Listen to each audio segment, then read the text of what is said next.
Hermanos, quiero hacerles una confesión antes de comenzar a predicar. Recién comentaba con Roberto y le decía, nunca me costó tanto preparar una serie de mensajes como estos de Judas, ¿no?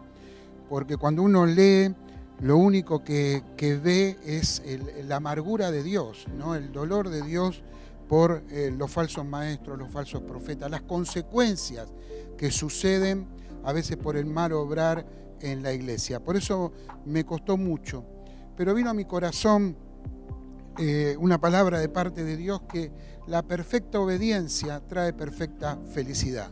Si nosotros confiamos en el Señor, si obedecemos su palabra, si en las áreas donde Dios nos pone somos obedientes a su palabra y enseñamos la verdad y predicamos la verdad, eso va a traer gozo, va a traer felicidad, va a traer paz a la iglesia y sobre todo va a traer santidad de vida. Así que vamos a leer hoy donde dejamos la última vez. Generalmente trato de leer desde el principio, pero vamos a redimir un poco el tiempo y vamos a leer Judas, versículo 11, desde el versículo 11. Comienza con una frase tremenda, dice, ¡ay de ellos! Porque han seguido el camino de Caín y se lanzaron por lucro en el error de Balaam y perecieron en la contradicción de Coré. Estos son manchas en vuestros ágapes, que comiendo impúdicamente con vosotros se apacientan a sí mismos, nubes sin aguas, llevadas de acá para allá por los vientos, árboles otoñales sin fruto, 2 veces muertos y desarraigados, fieras ondas del mar que espuman su propia vergüenza, estrellas errantes para los cuales está reservada eternamente la oscuridad de las tinieblas. De estos también profetizó Enoc, séptimo desde Adán, diciendo, he aquí vino el Señor con sus santas decenas de millares, para hacer juicio contra todos y dejar convictos a todos los impíos de todas sus obras impías que han hecho impíamente y de todas las cosas duras que los pecadores impíos han hablado contra él. Estos son murmuradores, querellosos, que andan según sus propios deseos, cuya boca habla cosas infladas, adulando a las personas para sacar provecho. Hasta acá la palabra del Señor. Y cuando uno mira ya la primera frase, como un grito, dice, ¡ay de ellos!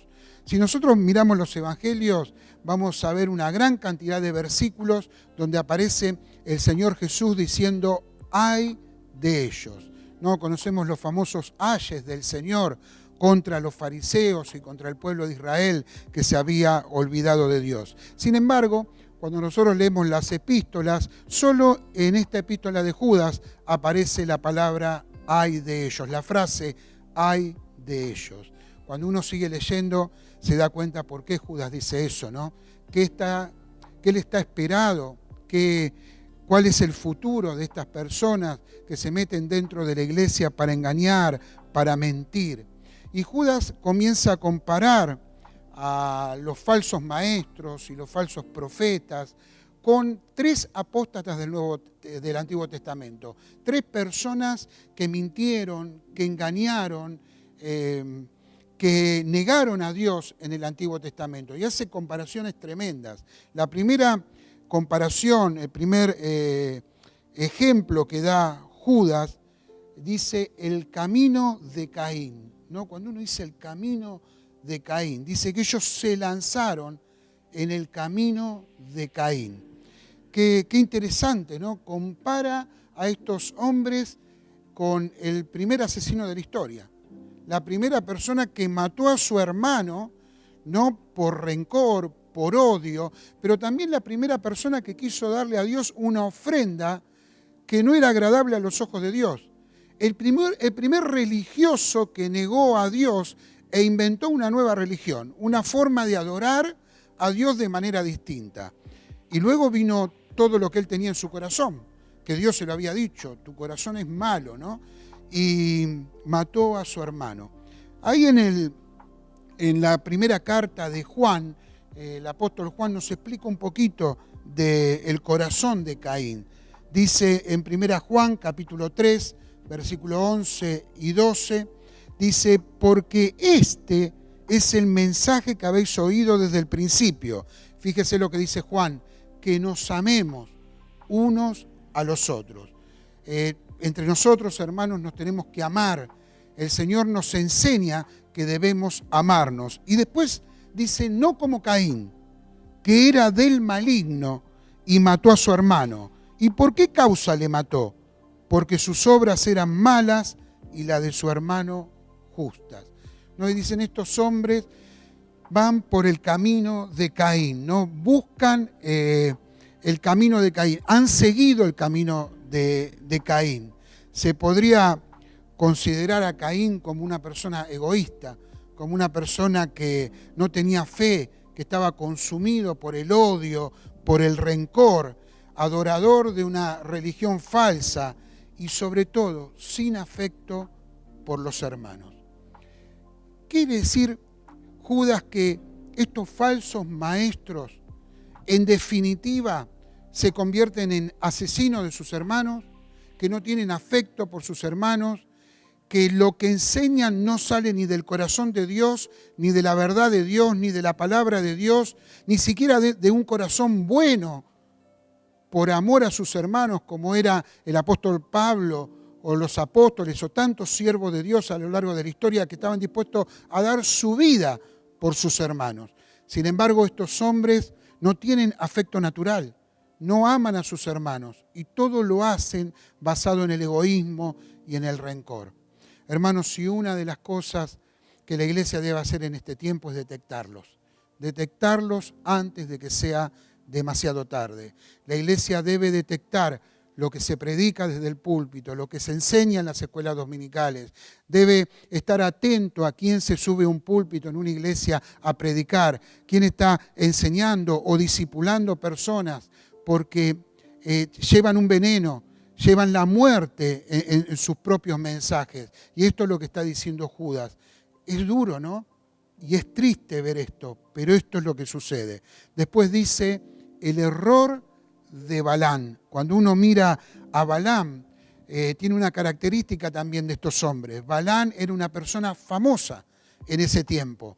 Era una especie de predicador reconocido, porque dice la palabra de Dios que los mismos reyes lo buscaban para que él los bendiga. Ahí en Números 22, versículos 5 al 6, vemos un poco la historia donde Balac, el rey, envía a Balaam a buscarlo.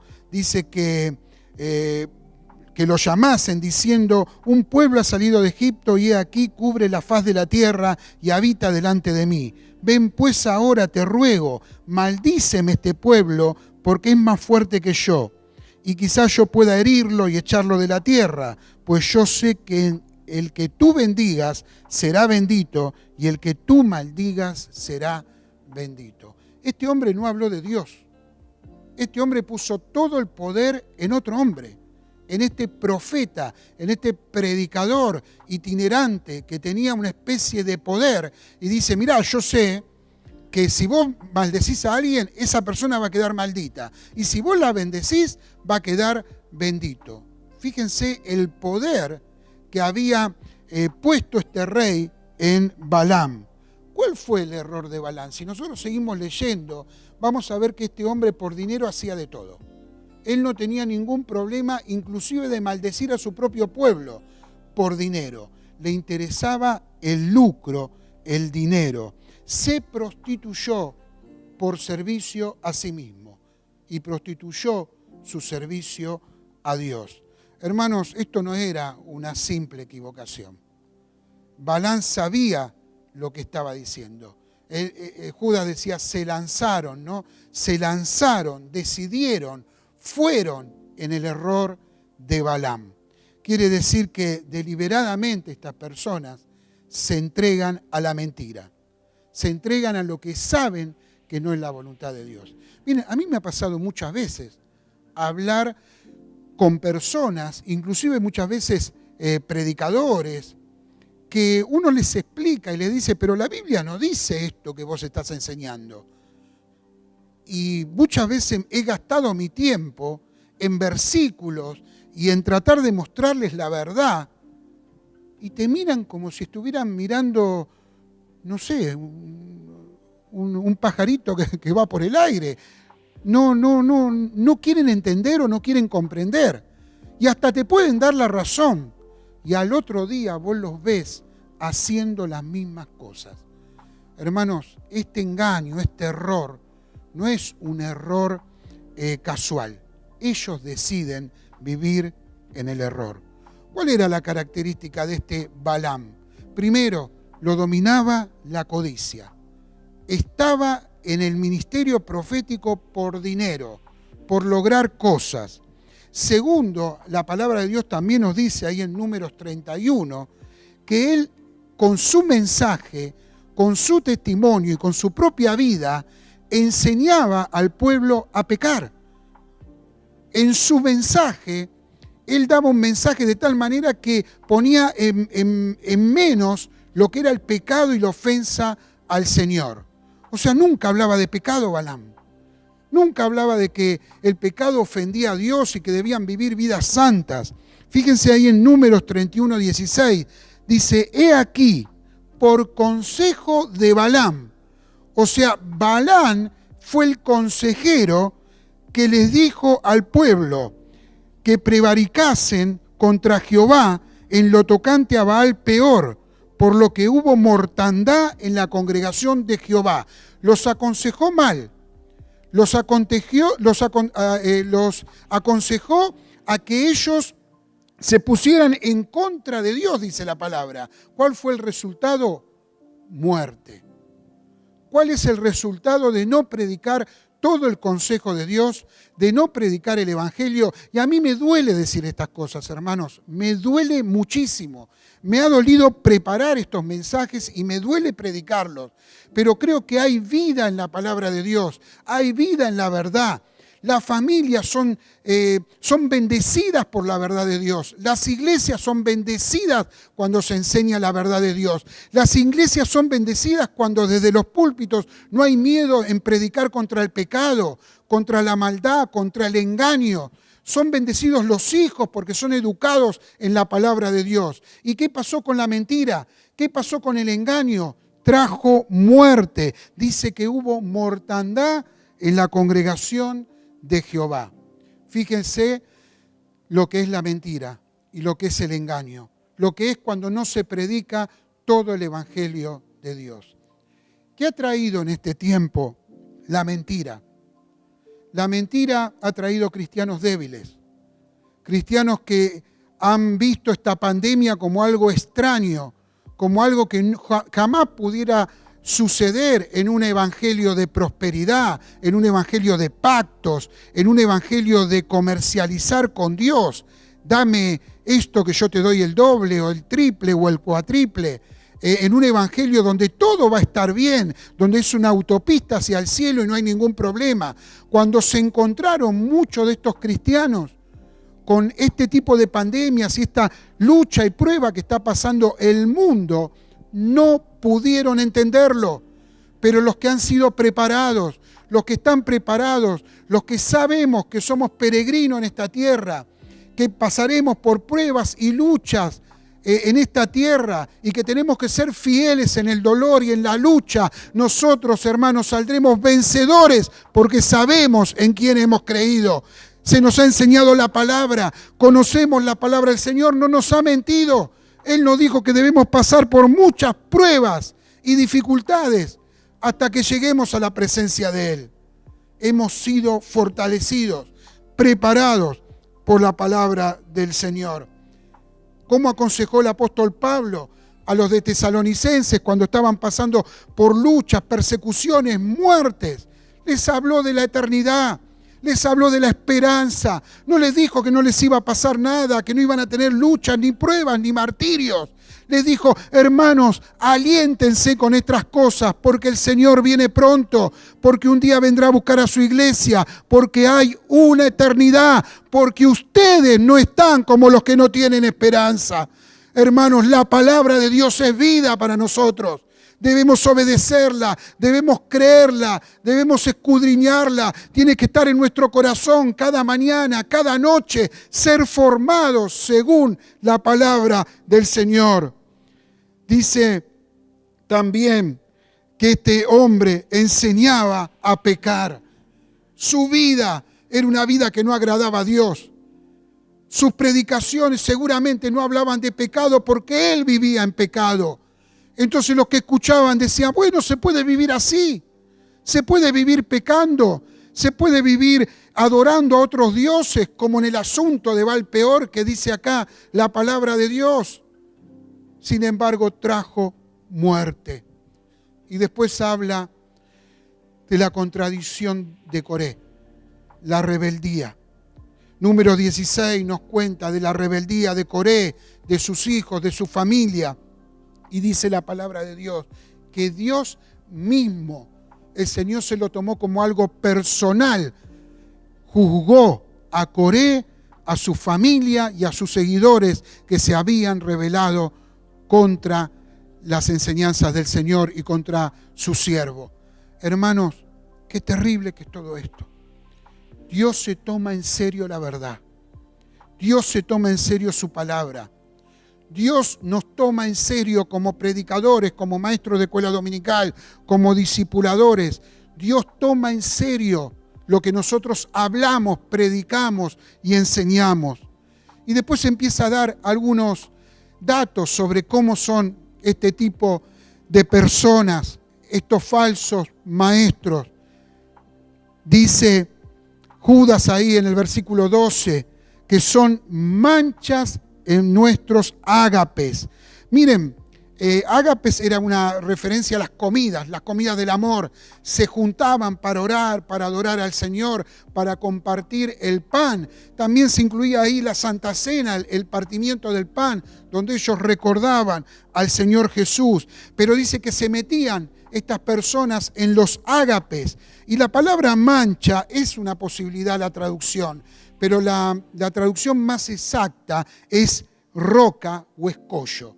Eran esas rocas que estaban en el mar antes de llegar a la costa, como un arrecife, y donde los barcos se encallaban y se hundían. ¿Qué quería decir esto? Que estas personas se metían dentro de las comidas, dentro de los momentos de adoración del pueblo de Dios o de enseñanza de la palabra, para hacer escollos, para poner mentiras, engaños que hacían naufragar la fe de los hermanos. Pinta a los apóstatas como piedras que hacen naufragar a los demás. Qué tremendo que es esto, hermanos. Dice también el versículo 12 que ellos se apacientan a sí mismos. Yo creo que una de las palabras más hermosas que hay en la Biblia, permítame decirlo, es la palabra pastor. Es una palabra hermosa, es una palabra que habla de un servicio al Señor. Y un padre pastorea a sus hijos. Una maestra de escuela dominical está pastoreando a sus niños. Nosotros, en el servicio a Dios, Dios nos ha llamado a pastorear. Hay muy pocas palabras que tengan tanta profundidad y tanta hermosura como la palabra pastor. Sin embargo, el pastor tiene que dar. Su vida tiene que estar dedicada a dar, a gastarse para el Evangelio. El hermano Pope siempre decía de gastarnos para el Señor. La palabra pastor habla de vivir no para uno mismo, sino para el ministerio que Dios le ha dado. Y en un pastor no solo vive uno, sino su familia, porque es lo que Dios nos ha llamado a hacer. Pero dicen que estos hombres que muchas veces llevan el nombre de pastores, se apacientan a sí mismos. Cuando Dios nos ha enviado a apacentar a las ovejas del Señor, a cuidar las ovejas del Señor, a enseñarles, a predicarles la palabra, a cuidarlos. Lo que le dijo el Señor a Pedro: Pedro, apacienta mis ovejas.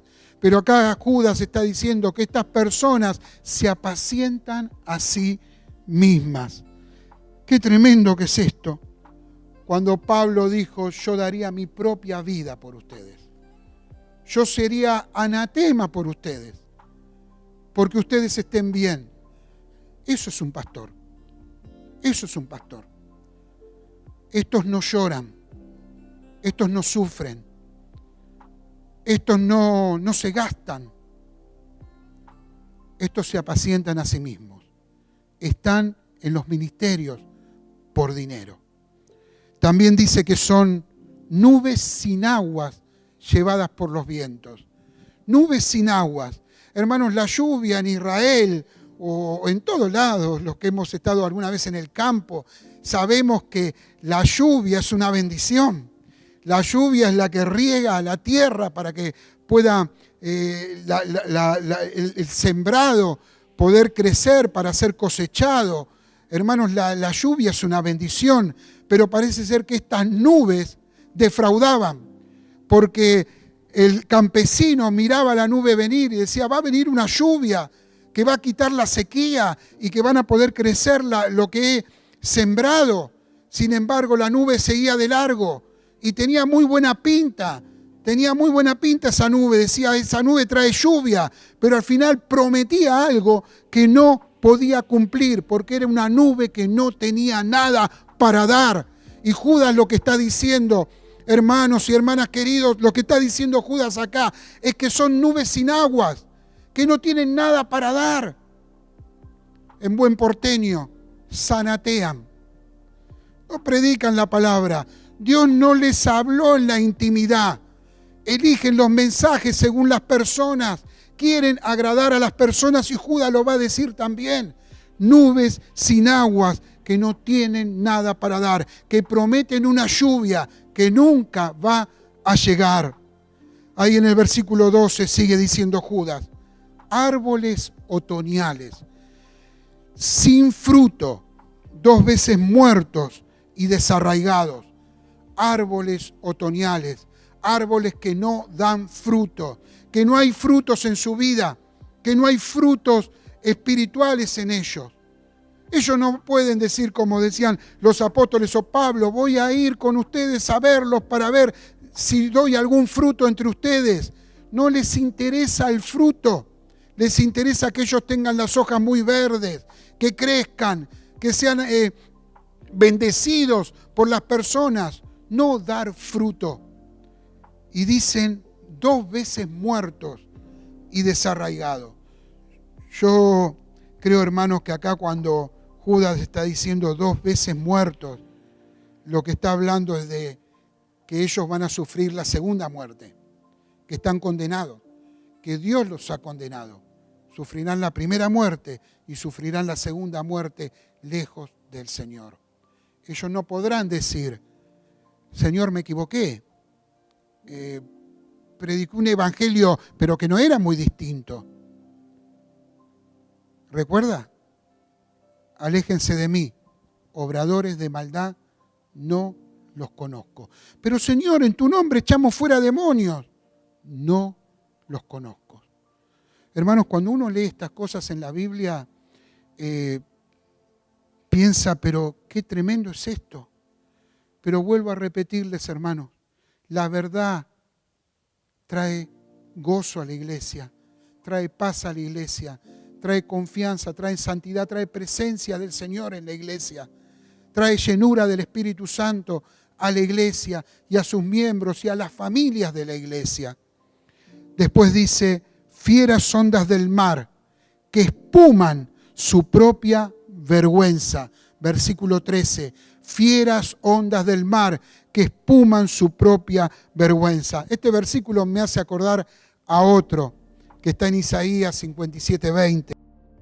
Pero los impíos, los malos, son como el mar en tempestad, que no puede estarse quieto, y sus aguas arrojan cieno y lodo.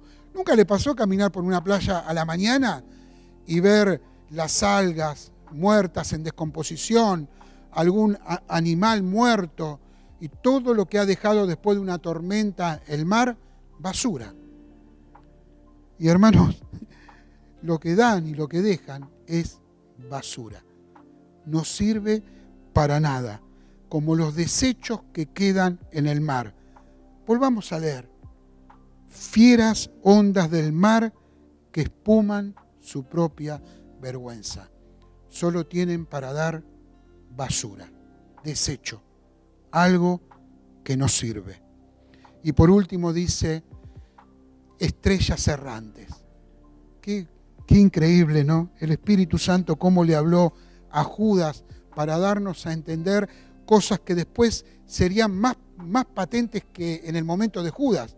Hoy nosotros vemos este tipo de estrellas errantes. Esto era probablemente una referencia a cometas o estrellas fugaces. En la antigüedad se le decía estrellas a todas estas cosas, ¿no? Cometas o estrellas fugaces o los propios soles o estrellas. La idea que quiere dar a entender Judas acá es que los falsos maestros aparecen por un tiempo, predican mentira, dan un espectáculo, iluminan y después se van, desaparecen y dejan a las congregaciones en oscuridad. No dejaron nada. Estrellas.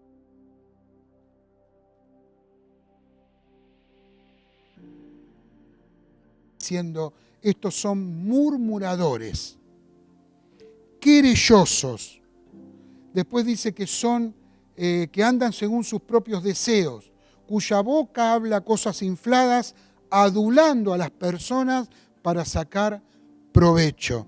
Dicen que son querellosos, que siempre andan en pleitos, en peleas, que no aceptan la disciplina. Dicen que son murmuradores, que hablan mal de los demás y atacan la integridad de las personas, que son aduladores, que adulan a las personas para sacar provecho. Estas personas no han querido someterse a Dios, pero se someten a los demás para lograr cosas. Hacen acepción de personas. ¿Saben qué? Hace un tiempito largo, recuerdo que había venido un predicador y había predicado y era un conocido entre nosotros.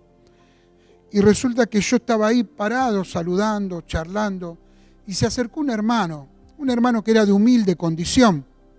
Y este hermano se acercó y dijo, te invito a comer, ¿por qué no venís a comer a casa?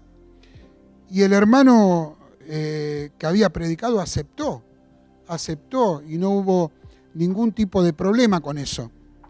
Pero de repente apareció una persona que estaba en una condición mucho mejor que este hermano. Y cuando este hermano lo vio y lo saludó, también lo invitó a comer a la casa. Y cuando lo invitó a comer a la casa, este hermano le dijo, sí, por supuesto, voy a ir. Estaba el otro hermano que lo había invitado, el de humilde condición. Yo vi la cara de ese hermano. Vi el dolor que había en ese hermano. Se fue con el otro. Se fue con el que tenía dinero, con el que era empresario. Y el hermano se quedó solo. Hermanos, esas cosas no pueden suceder entre los cristianos y menos entre los predicadores. Y hermanos, por último, ahí en el versículo 14 y 15 hay una palabra que se nombra como 4 veces, la palabra impío, malvado.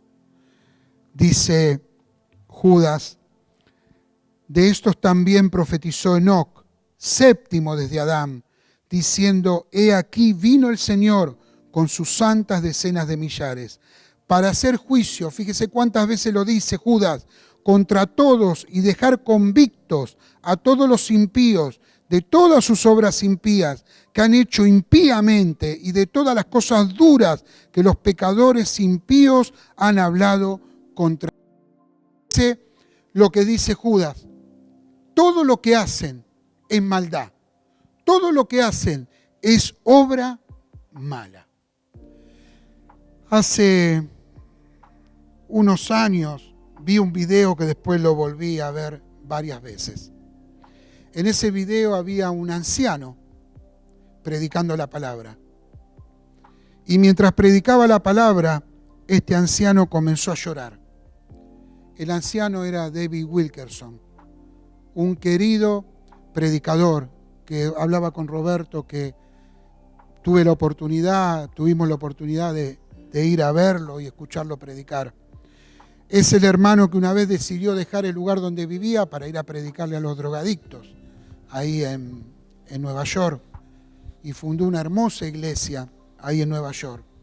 Murió hace un tiempito en un accidente de tránsito con más de 80 años, volviendo de predicar la palabra junto con su esposa.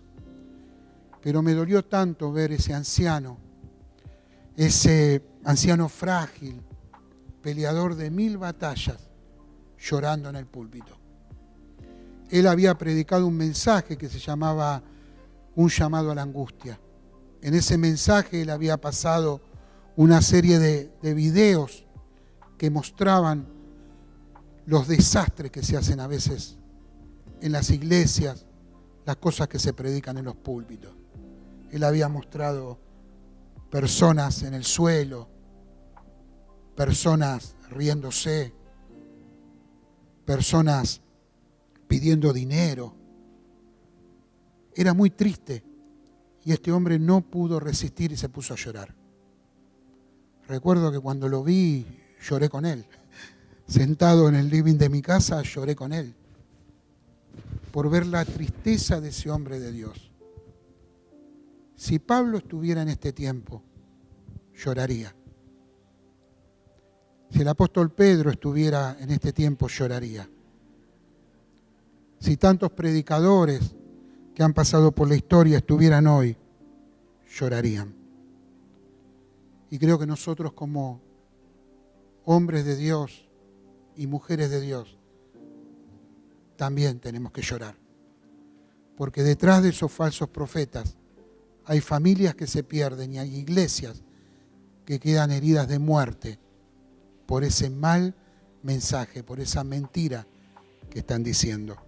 Hermanos, es muy difícil predicar esto, es muy duro, porque muchos deciden no entender, por más que se les predique. Muchos deciden, me gusta lo otro, aunque no sea verdad. ¿Y qué debemos hacer nosotros? Predicar la palabra, abrir la palabra y vivir la palabra.